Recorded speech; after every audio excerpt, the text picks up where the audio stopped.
Si tu aimes mes vidéos, mets-moi un pouce bleu, abonne-toi et active la cloche de notification. Aujourd'hui, on va parler d'art et de marketing et du rapport qu'il existe entre ces deux domaines. On peut penser qu'ils sont éloignés étant donné que les artistes s'entendent très rarement avec les marketeurs, mais vous allez voir qu'en fin de compte, il y a un lien et que c'est très intéressant de voir justement quelles sont les œuvres artistiques qui marchent pour comprendre justement qu'il y a eu une approche marketing qui a été utilisée pour faire la promotion de ces œuvres.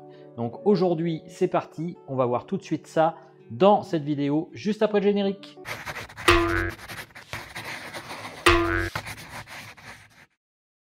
Bonjour et bienvenue sur cette chaîne. Alors je me présente, je m'appelle Philippe, je me passionne pour l'art en général et si vous souhaitez vous abonner à ma chaîne pour pouvoir suivre des thématiques relatives à l'art, eh bien je vous invite à le faire parce que je sors une vidéo par semaine sur ce domaine-là et je peux parler de différents sujets qui sont liés plus ou moins avec l'art, donc je vous invite vraiment à le faire. Alors aujourd'hui on va parler d'art et de marketing et pour cela, eh bien je voulais tout d'abord commencer par définir ce que c'était que l'art et définir ce que c'était que le marketing. Alors dans le domaine de l'art, vous allez vous apercevoir très vite qu'il est difficile de définir l'art en soi. Mais si on devait faire une définition de type générique, je dirais qu'elle correspond un peu à celle-ci que je vais vous lire et qui j'espère dans laquelle vous vous reconnaîtrez aussi. Alors voici la définition en question. L'art, en fait, c'est tout simplement un ensemble de connaissances, de règles et d'actions dans un domaine particulier. On peut parler de l'art vétérinaire, par exemple. Alors, on peut aussi parler d'art de la rhétorique, par exemple. Exemple, cette phrase de notre président. Quand on vit dans une région qui est en difficulté industrielle, quand on est soi-même en difficulté, qu'on a une carrière fracturée, bon courage déjà pour arriver à 62 ans. C'est ça la réalité de notre pays. Et alors on va dire, non, il faut maintenant aller à 64 ans. Vous savez déjà plus comment faire après 55 ans. Les gens vous disent, les emplois, c'est plus bon pour vous. C'est ça la réalité. C'est le combat qu'on mène. On doit d'abord gagner ce combat avant d'aller expliquer aux gens, mes bons amis, travaillez plus longtemps. Et puis, d'un coup, cet artiste de la rhétorique change d'avis.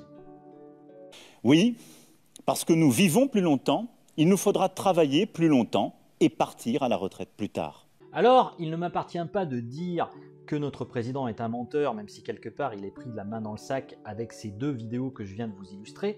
Toutefois, je pense que ce qui est intéressant, c'est de voir justement les principes sur lesquels les hommes politiques nous manipulent et qu'en fin de compte, ces principes obéissent en fait à ce qu'on appelle la pyramide de Maslow. La pyramide de Maslow, c'est quoi? Eh bien, c'est ce que je vais vous expliquer maintenant. Dans la pyramide de Maslow, on comprend plusieurs besoins humains. Tout d'abord, le besoin physiologique. Respiration, nourriture, eau, sexe, sommeil, homéostase et excrétion. La sécurité. Sécurité du corps, de l'emploi, des ressources, de la moralité, de la famille. Et oui, comme dirait notre ami, l'important, c'est la famille. Tout ça pour toi, fiston. Après ces deux besoins fondamentaux, s'ajoute l'amour, bien évidemment, qui est important dans la vie de tout être humain, et puis aussi la reconnaissance de soi et des autres, et enfin l'auto-actualisation où on retrouve en fait la morale, la créativité, le stade ultime quelque part.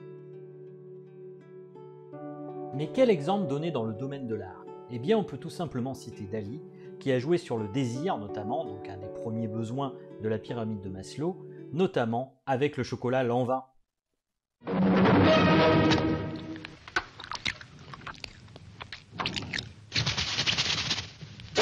Je suis fou du chocolat Lanvin. D'ailleurs, Dali disait qu'il fallait donner le bon miel à la bonne mouche au bon moment. Il avait compris, peut-être plus que les autres, qu'il fallait utiliser la publicité pour augmenter sa notoriété. Cette publicité de Lanvin en est une illustration, mais il a su aussi se mettre en scène et raconter une histoire par rapport à son art. Et c'est peut-être ça qui a fait la force de Dali et aussi sa notoriété. On peut citer aussi comme exemple notre ami Andy Warhol, qui disait « J'ai commencé dans l'art commercial et je veux terminer avec une entreprise d'art. Être bon en affaires, c'est la forme d'art la plus fascinante. Gagner de l'argent est un art. Travailler est un art. Et les affaires bien conduites sont le plus grand des arts. » Qu'on le veuille ou non, l'art aujourd'hui est devenu un bien de consommation comme les autres. On joue aussi sur des biais psychologiques, notamment le principe de rareté, le principe d'urgence. Tous ces principes-là qui font qu'on pousse à l'achat par la peur, par les biais psychologiques et toute autre forme de manipulation. Alors, comme on peut le voir, le marketing est très utilisé aujourd'hui et en particulier dans l'art avec les exemples que je viens de vous citer. Pour autant, il faut se dire aussi une chose, c'est que rien ne nous empêche d'avoir une approche éthique du marketing. Le marketing n'a pas forcément à être manipulatoire. Il peut être aussi un outil important pour faire passer des messages qui sont en accord avec ce que vous êtes.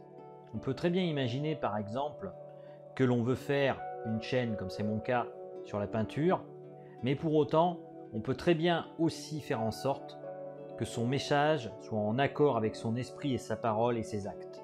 C'est peut-être ça aujourd'hui qui manque dans notre société, vu que beaucoup de personnes, que ce soit dans les milieux artistiques, dans les milieux politiques ou autres, jouent sur la parole, mais n'ont jamais une cohérence avec les actes.